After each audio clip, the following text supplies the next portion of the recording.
Break کے بعد پھر ایک بار آپ کی خدمت میں حاضر ہیں. واٹس ایپ ٹیکسٹ میسیجز کے ذریعے جو سوالات ہیں آپ خدمت میں پیش کرتے ہیں. جاوید مولانا صاحب السلام علیکم. علیکم السلام. میں شبی حیدر نقوی فتح پور یو پی سے. جی جی. میرا سوال یہ ہے کہ ایک ایسی عورت جس کی گود میں شیر خوار بچہ ہو اس کے روزے کا کیا حکم ہے؟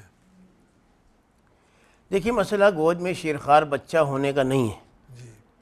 مسئلہ یہ ہے کہ اگر یہ خاتون اپنے بچے کو اپنا دودھ پلاتی ہیں اور دودھ پلانے سے یا انہیں نقصان پہنچنے والا ہے اور دودھ نہ پلانے سے بچے کو نقصان پہنچنے والا ہے تو یہ بچے کو دودھ پلائیں اور اتنے دنوں کے روزہ چھوڑ دیں. جب یہ سلسلہ ختم ہو جائے تو یہ اپنے روزوں کی قضا کریں, کوئی کفارہ نہیں ہے. بہت بہت شکریہ. السلام علیکم جاوید بھائی اور مولانا صاحب. علیکم السلام. میرا سوال ہے پچھلے ماہ شعبان میں اللہ کے فضل و کرم سے بیٹا عطا ہوا. پچھلے سال میں روزہ نہیں رکھ پائی. اس سال میں اپنے بچوں کو فیڈ کرتی ہوں تو روزہ کیسے رکھوں بتائیے. کانپور سے سوال ہے. جی وہی جواب ان کے لیے بھی ہے کہ اگر فیڈ نہ کرنا بچے کے لیے نقصان دہ ہے اور فیڈ کرنے میں روزہ رکھ کے فیڈ کرنے میں ان کے لیے نقصان ہے تو یہ پھر فیڈ بچے کو کریں گی اور روزہ بعد میں رکھیں گی, رمضان کے بعد انشاءاللہ. السلام علیکم. علیکم السلام. میرا نام تنویر فاطمہ مظفر نگر سے. میرا سوال ہے کہ ہم جو پڑھتے ہیں یا سنتے ہیں قیامت کے دن سور پھونکا جائے گا, اس کا مطلب کیا ہے؟ سور کے معنی کیا ہیں؟ سور کے مطلب ہے ایک آواز کے. نفخ کے معنی ہے پھونکنے کے. نفخت السور یعنی سور پھونکا جائے گا. اب یہ سور پھونکا جائے گا اس کی کیا صحیح تفسیر ہے یہ نہیں بیان ہو سکتی ہے. یہ کوئی سیٹی ہوگی, یہ کوئی آواز ہوگی, کوئی سائرن ہوگا, کوئی ہارن ہوگا, یہ کیا ہوگا یہ پروردگار ہی بہتر جانتا ہے. بہت بہت شکریہ. السلام علیکم.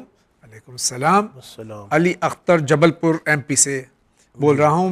میری اہلیہ شبینہ خاتون کو نیند نہیں آتی اور گھبراہٹ بہت رہتی ہے. وہ وظیفہ بتائیے کہ جس کی وجہ سے ان کو یہ راحت ملے.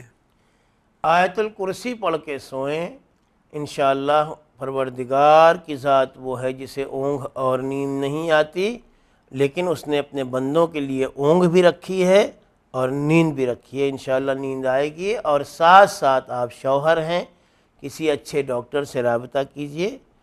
اگر یہ مرض ہے تو اس کا ڈاکٹر علاج کرے گا. بہت بہت شکریہ. میں علی اختر سنی ہوں اور اہل بیت کا چاہنے والا ہوں. مہربانی کر کے ہمارے لیے دعا کیجیے. بالکل یقیناً میں آپ کے لیے دعا گو ہوں کہ پروردگار عالم آپ کو اس راستے کو اختیار کرنے کی توفیق عنایت دے جو پروردگار عالم نے ہدایت کا راستہ مقرر کیا ہے. بہت بہت شکریہ. السلام علیکم مولانا صاحب اور جاوید بھائی. علیکم السلام ورحمۃ اللہ. میرے سوال ہے روزے سے ریلیٹڈ. پہلا کہ اگر رات سوتے میں جنابت کی حالت میں سو جائے اور کسی مجبوری کی وجہ سے غسل نہ کر پائے تو روزے کے لیے کیا حکم ہے؟ اس انسان کے اوپر قضا تو ہے ہی, کفارہ بھی واجب ہے. اس لیے کہ کوئی مجبوری اگر یہ ہے کہ پانی نہیں تھا تو اس کے لیے تیمم ہے. مجبوری اگر اس کی ذاتی پیدا کی ہوئی شرم ہے تو اسلام کی نظر میں ایسی کسی شرم کا کوئی اعتبار نہیں ہے. جان بوجھ کر اس نے طہارت اختیار نہیں کی اور روزہ ترک کیا ہے. مجنب ہونا ایک نیچرل چیز ہے, فطری سی چیز ہے, چاہے وہ زوجہ کے ساتھ ہو چاہے وہ احتلام کی شکل میں ہو. لیکن سحر کے وقت یعنی فجر کے وقت آنے سے پہلے انسان کا غسل کر لینا, اور اگر غسل میں کوئی قباحت ہے, مثلا پانی نقصان دہ ہے یا پانی موجود نہیں ہے, تو تیمم کر لینا واجب ہے. جان بوجھ کر غسل یا تیمم نہیں کیا تو قضا بھی کرے گا اور کفارہ بھی ہے. دوسرا سوال یہ ہے کہ اگر روزے کی نیت کرنے کے بعد صبح یا دوپہر میں ہم سو جائیں اور حالت یعنی احتلام ہو جائے تو ہمارا روزہ کیا رہے گا باقی؟ بالکل روزہ صحیح ہے, اور اگلی نماز قضا ہونے سے پہلے غسل کر لینا واجب ہے. بہت بہت شکریہ. السلام علیکم. علیکم السلام. بہت بہت مبارکباد 600 ایپیسوڈ کے لیے. آپ کو بہت بہت شکریہ. ماشاءاللہ آپ سبھی چینل ون کے اراکین کو، علماء اکرام کو، بالخصوص آغا موسوی صاحب قبلہ آپ کا پیغام پہنچا دیں گے. آغا موسوی صاحب قبلہ ہوں یا دیگر ہمارے علماء، یہ ہمارے علماء یقیناً اپنا وقت نکال کر یہاں تشریف لاتے ہیں اسٹوڈیو میں، اور شریعت کی روشنی میں فتاوی مراجع کرام کے تحت جوابات دیتے ہیں، اور یقیناً اس سب سے ہم مستفیض ہوتے ہیں. ماہ رمضان المبارک میں جہاں ہم اپنے زمانے کے امام کے لیے دعا کرتے ہیں، آپ مراجع کرام کے لیے بھی دعا کیجیے، اور تمام علماء حق کے لیے، ان کی صحت و سلامتی اور طول عمر کے لیے ضرور دعا کیجیے کہ اللہ تعالیٰ ان کا سایہ صحت و سلامتی کے ساتھ تا دیر ہمارے سروں پر قائم رہے، اور ہم سب کو توفیق عطا فرمائے کہ ہم علماء حق کی تائید اور نصرت کے ساتھ ساتھ ان کی اطاعت بجا لائیں انشاءاللہ. یقیناً بہت زیادہ خوشی ہوتی ہے چینل اور اس کے پروگرام کو دیکھنے میں، ہماری بہت ہدایت اور اصلاح ہوتی ہے. خدا ہم سب کی توفیقات میں اضافہ فرمائے. الہی آمین. امام عصر اجل اللہ تعالیٰ فرج شریف کے ظہور میں تعجیل فرمائے. اللہم آمین. ایک ایسی ونڈو جو کبھی شیطنت کو ریلے کرتی تھی، آج وہیں سے آپ کے چینل کے ذریعے نعمت علم اہل بیت علیہ السلام شائع ہو رہا ہے، اور تمام عالم اس سے مستفیض ہو رہے ہیں ماشاءاللہ. بطور ناظرین ہم یہ کہنا چاہتے ہیں کہ وہ علماء جو اس پروگرام میں برابر آتے رہتے ہیں، وہ اب تک تو ایک گھر کے فرد محسوس ہوتے ہیں.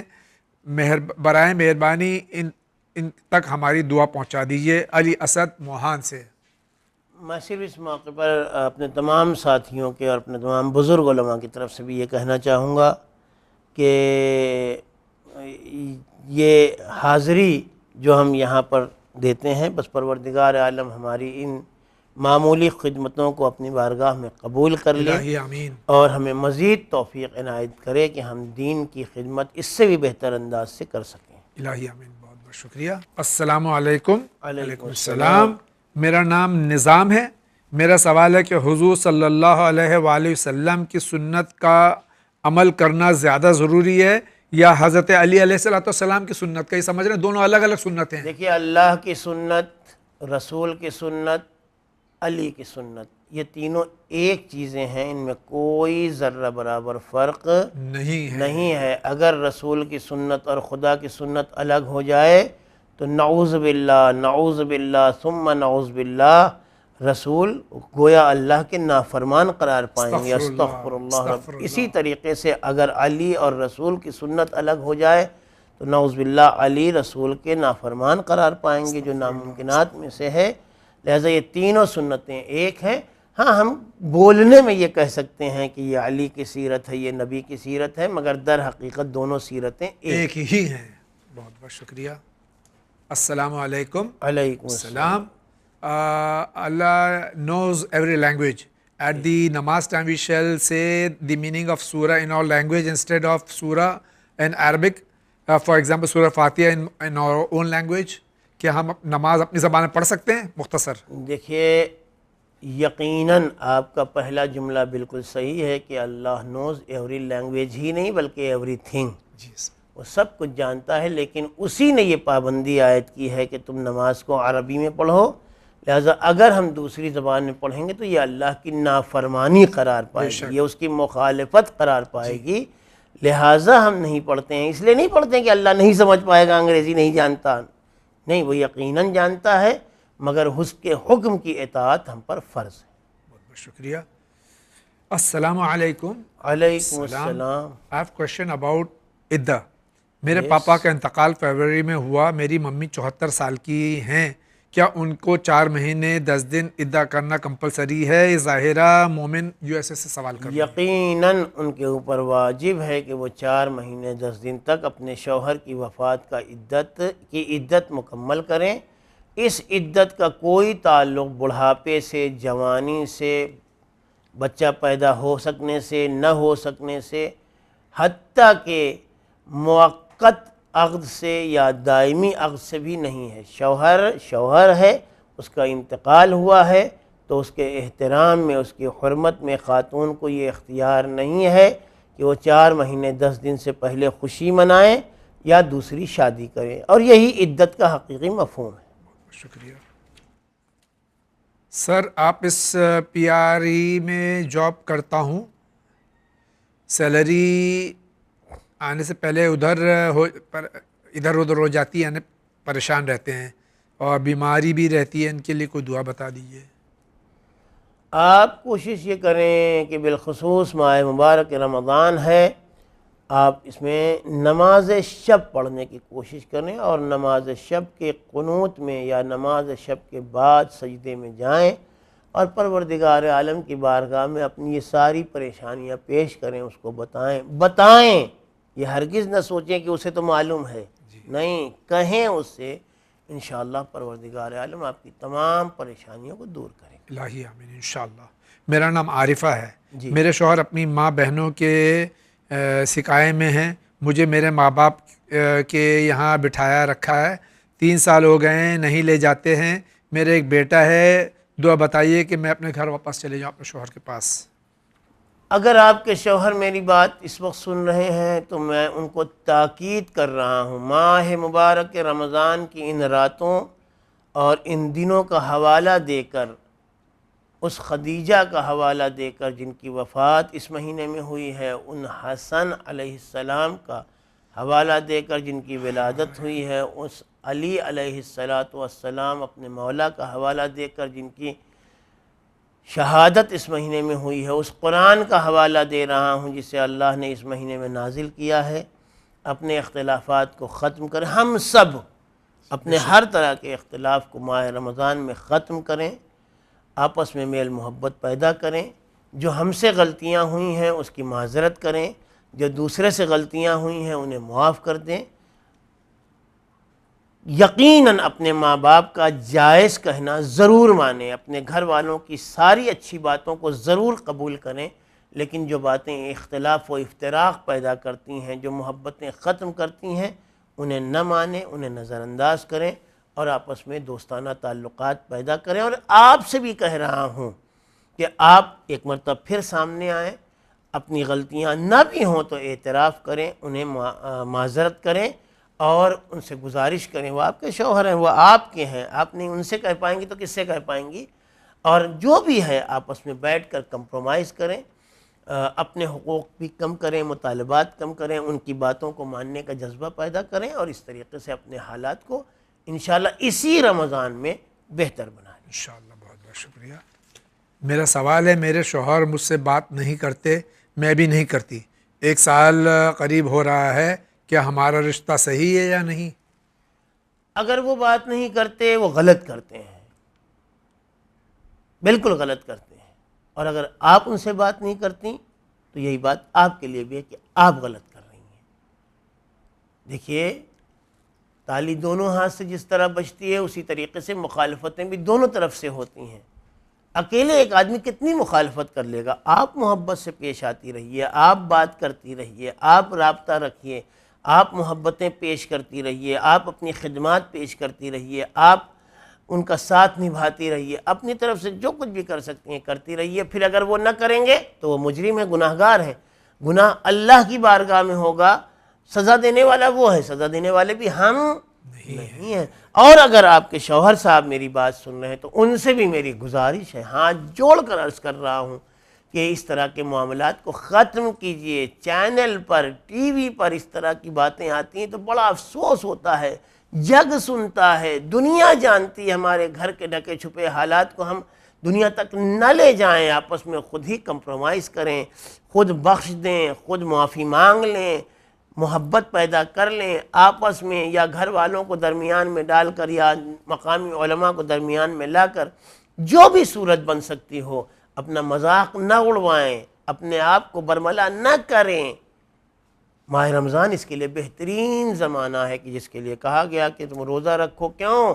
لعلکم تتقون، کہ تم اس کے ذریعے سے تقوی، خوف الہی پیدا کر لو گے۔ خوف الہی کے معنی ہی ہے کہ اس کے قانون کا احترام کیا جائے۔ اس کا قانون یہ ہے کہ شوہر اور زوجہ ایک ساتھ رہیں، محبت کے ساتھ رہیں، ایک بستر پر رہیں۔ اگر یہ نہ کر سکے تو شاید روزہ ہمیں فائدہ نہیں پہنچا رہا ہے۔ بہت بہت شکریہ۔ السلام علیکم۔ علیکم السلام۔ میرا کوشچن ہے کہ کیا ہم کسی اور زبان میں عربی کے علاوہ نماز پڑھ سکتے ہیں؟ ثنا، سورہ فاتحہ، سورہ اخلاص، کوثر تو ہم عربی میں ہی پڑھتے ہیں، لیکن تشہد، اتحیات، درود شریف کے بعد کی دعا کیا ہم اپنی زبان میں پڑھ سکتے میری ہیں؟ بہن یہ سوال گزر چکا ہے، ابھی گزر چکا ہے. جی اللہ یقیناً انگریزی بھی جانتا ہے اور دنیا کی جتنی زبانیں ہیں، ہم تو شاید ان کے عدد بھی نہیں جانتے کہ کتنی زبانیں یا لہجے ہیں. اللہ وہ بھی جانتا ہے اور ساری زبانوں کے رموز جانتا ہے، وہ دل میں چھپے ہوئے باتوں کو بھی جانتا ہے. لیکن اسی کا حکم یہ ہے کہ نماز کو شروع سے آخر تک عربی میں پڑھو، اس لیے ہم عربی میں پڑھیں گے. دعا آپ البتہ بعد میں آپ کی زبان دعا ہم کسی بھی زبان میں کر سکتے ہیں، اس نے ہمیں اجازت دی ہے دعا اپنی زبانوں میں کرنے کی. بہت بہت شکریہ.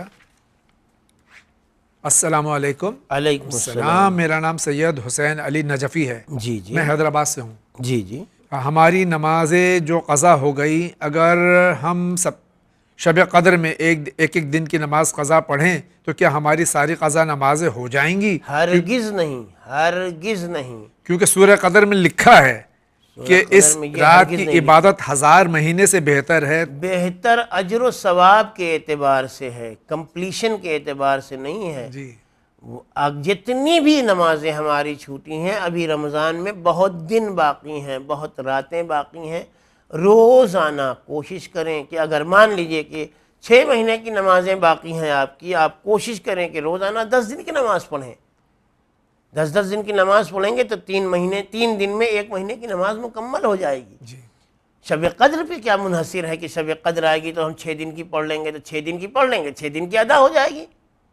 ہو سکتا ہے کہ ایک رات میں 100 رکعت نماز پڑھ رہے ہیں تو اللہ ہمیں 10,000 رکعت نماز پڑھنے کا ثواب دے دے، مگر اس ثواب سے ہماری واجب نمازیں تو نہیں ادا ہو جائیں گی. لہٰذا ہمیں اپنی نمازیں خود اپنی زندگی میں ادا کر لینا ہے، اور یہ پتہ نہیں ہے کہ ہماری زندگی کب تک کی ہے، لہٰذا آج سے شروع کی. جی بہت بہت شکریہ آغا. السلام علیکم. علیکم السلام. I am Gule Afshan Khan from Kanpur.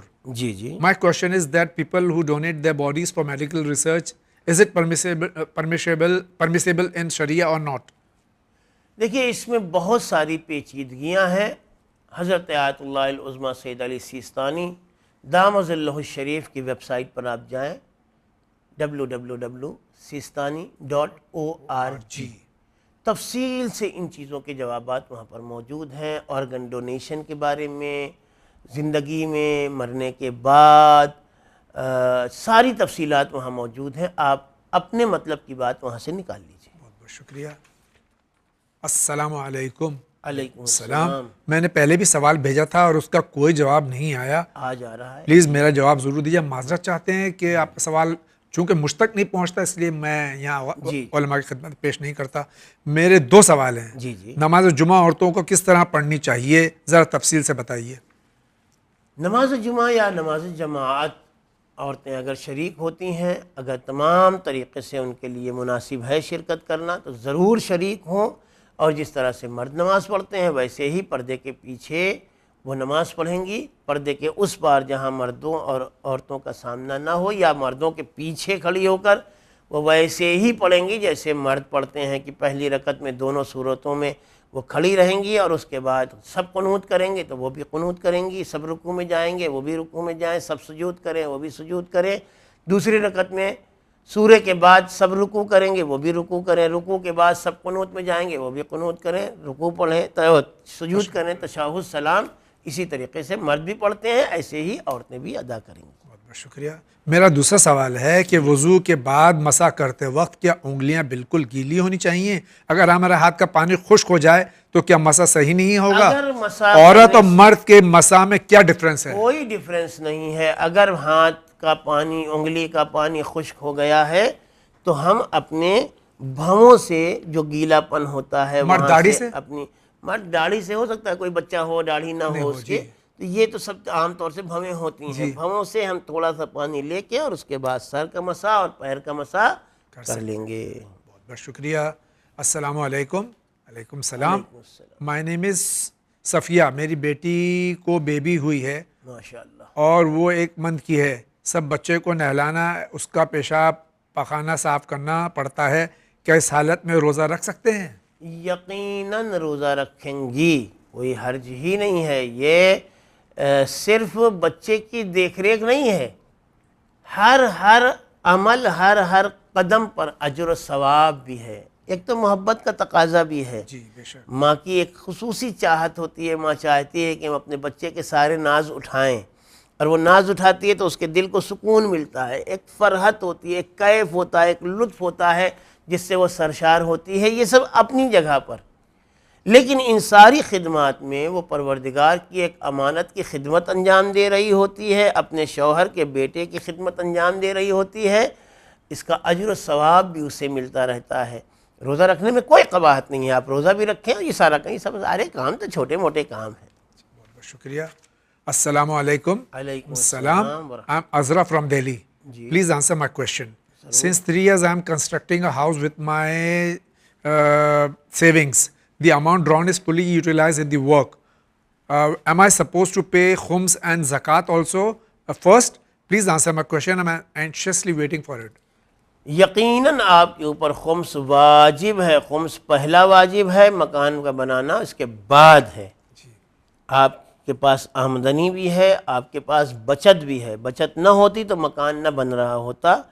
آپ بچت میں سے خمس نکالیں، اور بہترین بات یہ ہے کہ آپ مقامی کسی عالم دین سے آپ مراجعہ کریں، رجوع کریں، تاکہ وہ آپ کے حسابات کو جلدی سے معین کروا دیں کہ آپ کے پاس درآمد کتنی ہے، خرچ کتنا ہے، بچت کتنی ہے، اور اس کا کتنا حصہ 20% کس طرح سے خمس ادا ہوگا.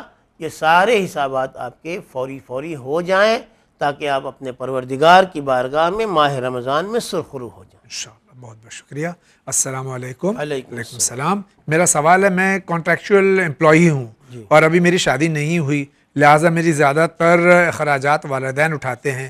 ہماری جاب میں کوئی پینشن کا رول نہیں ہے، اس لیے میں نے فیوچر کے لیے بینک میں سیونگ پلس اکاؤنٹ کھولا ہے، جس میں ایک منیمم اماؤنٹ ایف ڈی کے فارم میں سیلری کے سے کاٹ کے سیو ہو جاتا ہے. میری سیلری جو کہ سال بھر کی ہے اس کا 20واں حصہ میں نکال دیتی ہوں، اس کو سیو کر دیتی ہوں. تو کیا جس پیسے میں خمس نکال چکی ہوں نیکسٹ ایئر اس پر پھر سے خمس لگے گا، جبکہ پورے ایئر کی سیلری کا 20% آلریڈی نکال دیا ہے؟ ہر سال 15 رمضان کو میں یہ کام کرتی ہوں. ماشاءاللہ، جزاک اللہ، شاباش. آپ نے خمس جس پیسے کا نکال دیا ہے وہ اگر 50 سال تک بھی رہے گا تو دوبارہ اس کے اوپر خمس نہیں ہے. مگر میں سمجھتا ہوں کہ اتنی ارلی ایج میں اتنے آگے کی بات سوچنے کی ضرورت نہیں ہے.